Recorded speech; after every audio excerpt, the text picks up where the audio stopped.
Get ready for an unfair advantage over your competition. This is the Sales Edge podcast, where globally recognized sales expert and trainer Joe Pici helps you sharpen your skills for booking more appointments and closing more deals. And now, here's your host, Joe Pici. Well, hey team, welcome back to the Sales Edge. This is Joe Pici, and we're excited, just fired up about being able to be direct with you. Just kind of like not in your face, but very direct and blunt and telling it like it is. And our focus is to give you that competitive edge, that razor's edge, to help you overcome the objections internally as well as externally, to give you a competitive edge and gain an unfair advantage over your competitors. And so today we're going to take that to another level. Today is going to be about mindset. The sales edge will continue to get better and deliver more and more content to you. And we want to thank you, by the way, in our analytics, and I'll be giving the details out to this, but we have gone into our 20th international country, and it's only been 2 months. And so thank you for that. Thank you for people around the world accepting this type of content. And today we're going to be talking about something that, I spent 20 years of my life as a football coach. My whole life I've studied success. It's been an just a thing that I continue to work to get better and better. And I study successful people, successful businesses, successful teams. I'm going to talk to you about 7 principles today. 7 principles of how the Eagles beat the New England Patriots in the Super Bowl before. And then this year, 7 principles on how New England, beat the Rams. There were common denominators to things they did. And as I don't watch a lot of TV. I really don't. Don't have a lot of time. But I try to maybe check ESPN late at night after, 3.5, 4 hours is hard for me to sit. But I studied certain things about both teams in their game planning, in what they did that were common denominators. And so, there were a couple things. Number one, it was about perseverance, belief, power, and then winning. And so let's talk about these 7 principles that apply 100% to business. This is not a sports podcast. However, there's a tremendous correlation between sports, business, music, the theater, anything that you want to take to another level, be the best you can be, to play at a high level, there's going to be principles. There's principles and practices.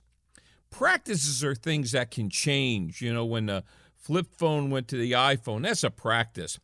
But principles, they're here forever. So let's talk about those principles.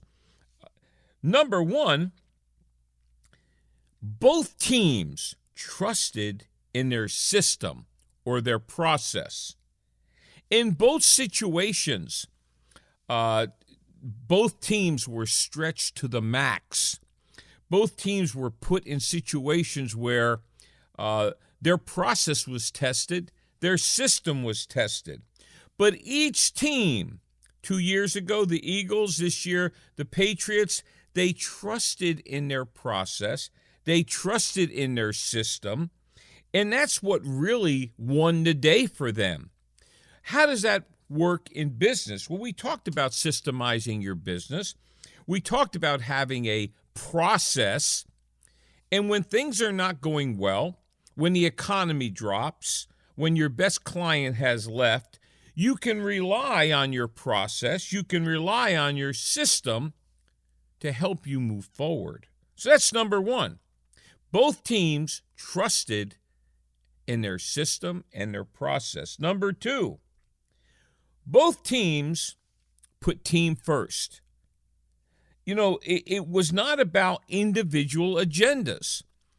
Both teams had injury problems, and then it was next man up. I know 2 years ago, the Eagles quarterback went down. The next guy up, the number 2 quarterback, stepped in.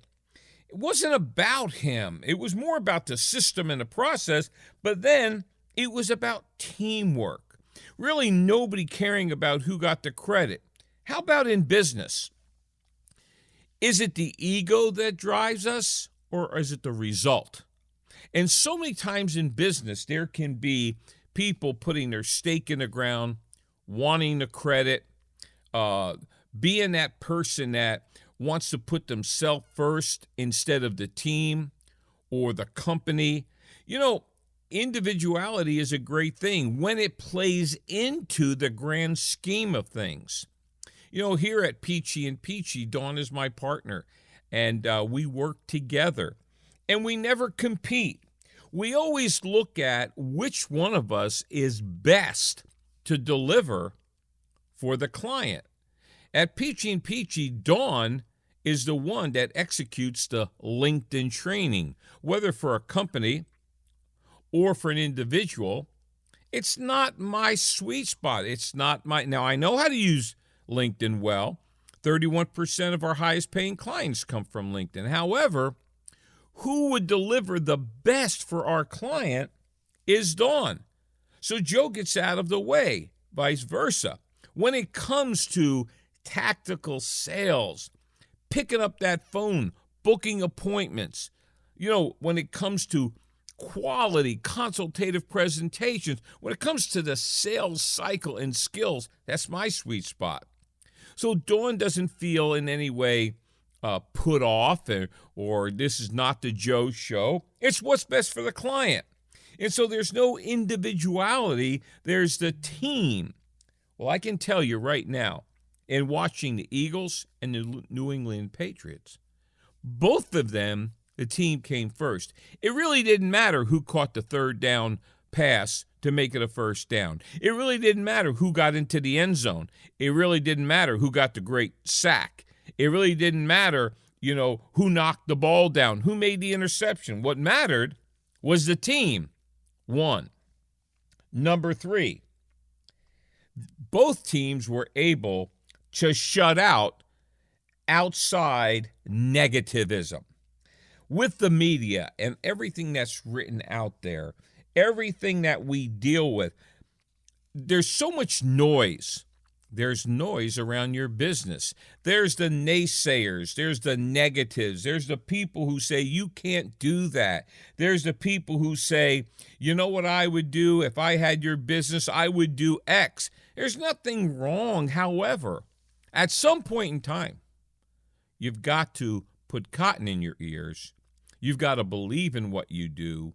You've got to close ranks. You have to turn out the outside noise. In your business, you have the same situation. There's outside noise, folks. And if you're not careful, if you give too much credence to all the outside noise, it can affect you in a negative way. Both teams, as I studied success and I read interviews and I listened to both head coaches, assistant coaches, the quarterback, the people on the team, they were able to tune out the negative. Number 4, they listened and executed the game plan given to them by the coach. We spend more time questioning the plan. For you people who are on this that are employees, my recommendation is at some point in time, you have to trust the leadership in your company that they're making the right decisions for the direction of the company and execute. Well, I'll guarantee you there were things that some of those players wondered, is this guy crazy calling that play on this down? Why are we getting into this defense at this particular point? At some point in time, if you've put together a great game plan, if you are being supervised from someone and they mandate and they give you, this is what we want to do.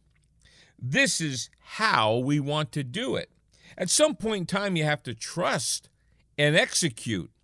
When I looked at these two teams, there were so many times that if the players would have questioned a decision, the game plan, the adjustment, either team would have lost. There were pinnacle points. You know, my wife always laughed at me because in my 20 years of coaching, I would always say, you know, if you take 3 plays out of that game, the other team wins. Just take 3 plays. Which 3 plays were they? Which 3 plays? So you have a plan of action. You've determined the direction you're going. You're either in leadership or you're being led.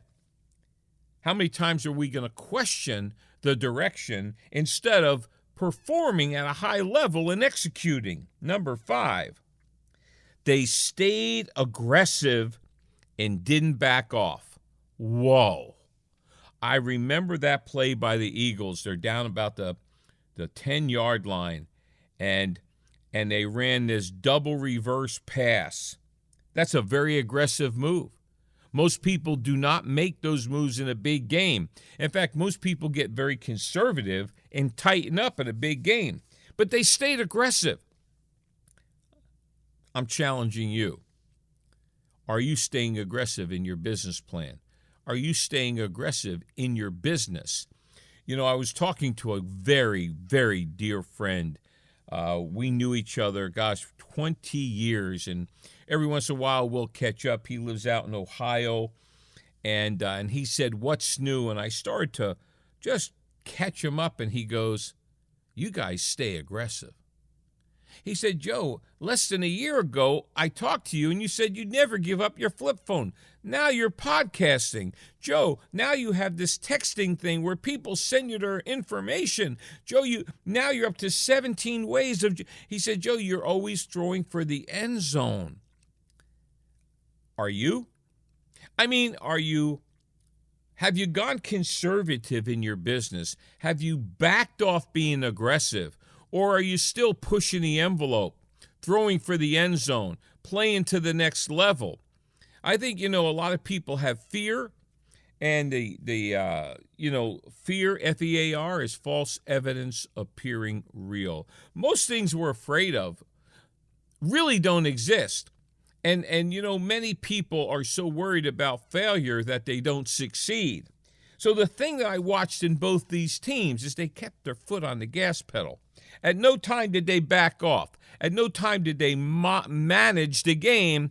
They stayed aggressive. In both cases, the fact that they stayed aggressive was a key factor in winning. Here's a big one, and this goes for every company, every team, every institution. Unity over conflict.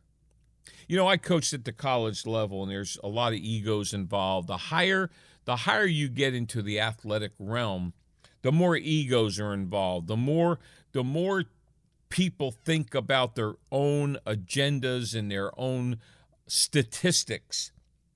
And the one thing I saw in both teams was there was a minimal amount of conflict. There's always going to be conflict. There was a minimal amount of conflict, and the unity was very cohesive. I want you to think about your career, your business, where you do what you do.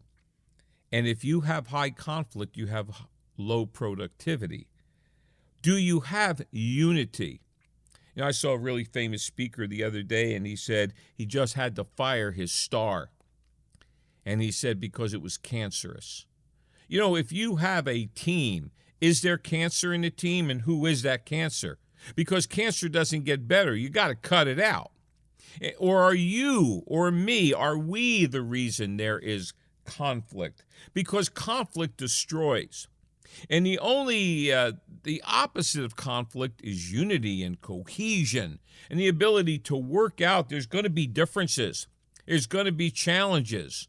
And when I watch these teams, you could sense a unity.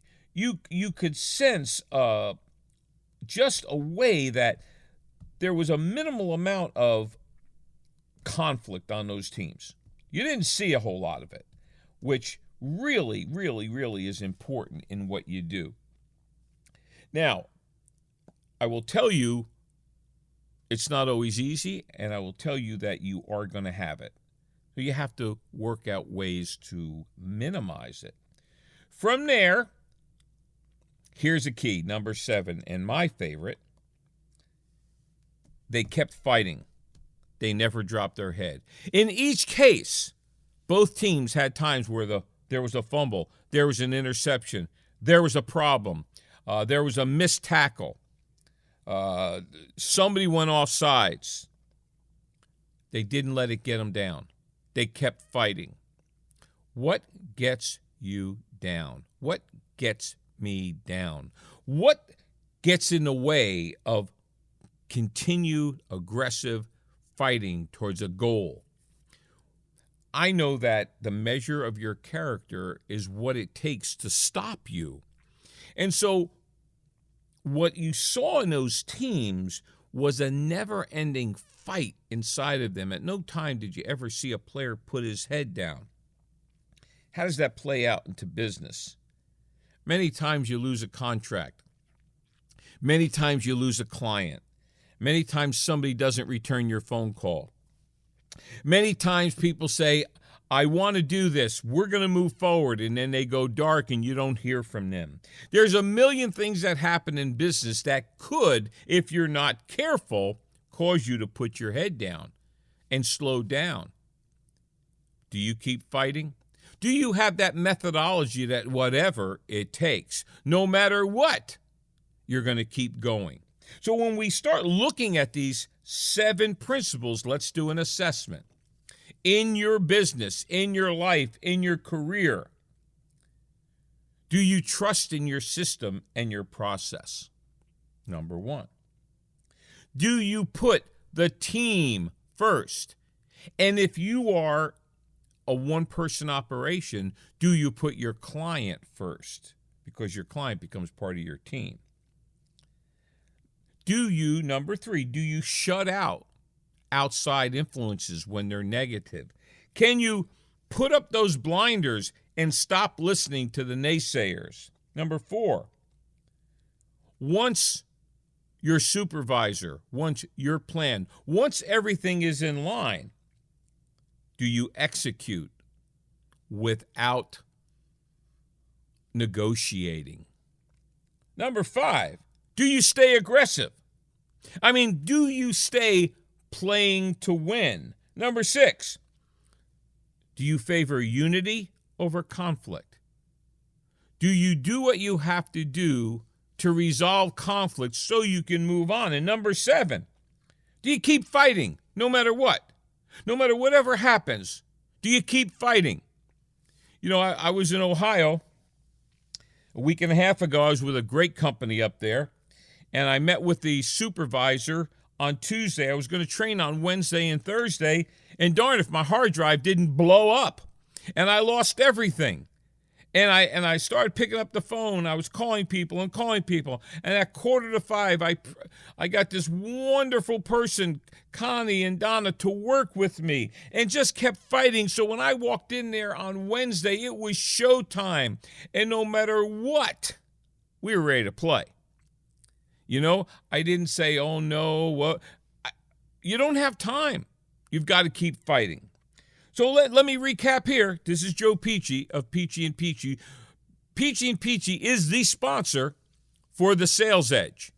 Now, I got something free for you. If you go on your iPhone, type in 55678 and go into the message and type in Sales Edge. If you're on an iPhone, put quotes around it so it doesn't break the word. It needs to be 1.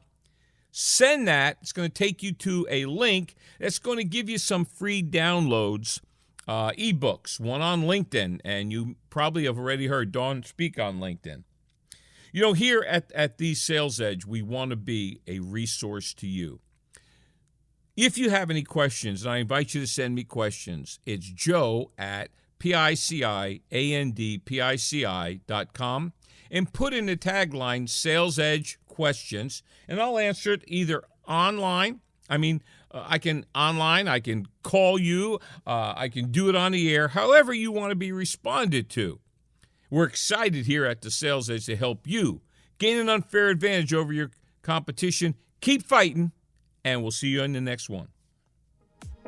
Thanks for listening. New episodes will air each Tuesday and Thursday, so make sure to subscribe wherever you listen to podcasts and give us a 5-star review. The Sales Edge is sponsored by Pici and Pici Incorporated, a firm which provides training, consulting, and keynote presentations, empowering corporations and individuals to attract and retain quality clients for higher revenues and growth. Make more money in sales. Speak with Joe in person by calling 407-947-2590 or visit www.piciandpici.com. Spelled PICIAND, PICI.com.